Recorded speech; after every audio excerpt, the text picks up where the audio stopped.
Qızlar, lazer etdirmək istəyən zaman, məsəl üçün, mən olsaydım, bir neçə məqama xüsusilə diqqətlə yanaşardım. Salon seçərkən ümumiyyətlə bunlara diqqət yetirin.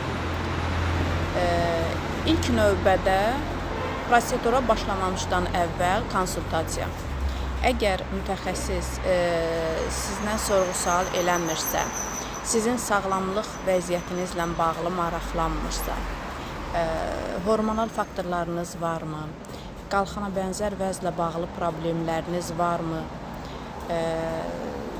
hansısa bir dərmanı qəbul eləyirsinizmi, süd vermə və yaxud da hamiləlik dövründəsinizsə və yaxud da lazerə, prosedura uyğun olmayan hər hansı bir məsələ varsa, bunlar soruşulmursa, mən o mütəxəssisin yanına getmərəm.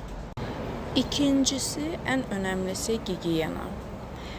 Mən otağa girən zaman bunlara diqqət eləyərəm. Otaq təmizdirmi? Kuşetka hər müştəridən sonra təmizlənirmi? Hazır vəziyyətə gətirilirmi? Mütəxəssis əlcəkdən istifadə edirmi? Lazer başlığı və digər avadanlıqlar hər prosedurdan sonra steril vəziyyətə gətirilirmi? Düzgün qaydada təmizlənirmi? Dəriniz hazır vəziyyətə gətirilirmi? Təmizlənirmi? Bunlar xırda detallar deyil.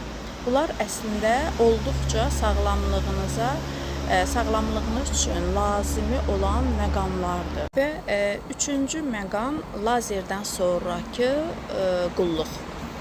Yəni bu müştəriyə bildirilməlidir, maarifləndirilməlidir müştəri. Yəni prosedur bitdi, bununla da iş bitdi demək deyil. Əsl mütəxəssis prosedurdan sonra da müştərini təlimatlandırmalıdır. Günəşdən necə qorunmalıdır, hansı hallar baş verə bilər, məsəl üçün qızartı, səpki halları ola bilərmi, hansısa reaksiyalar ola bilər, bunlar məlumatlandırılmalıdır. Hansı hallarda mütəxəssislə əlaqə saxlanılmalıdır və bütün bunlar mütləq şəkildə pasiyentə bildirilməlidir. Çünki peşəkarlıq təkcə cihazı işlətmək demək deyil.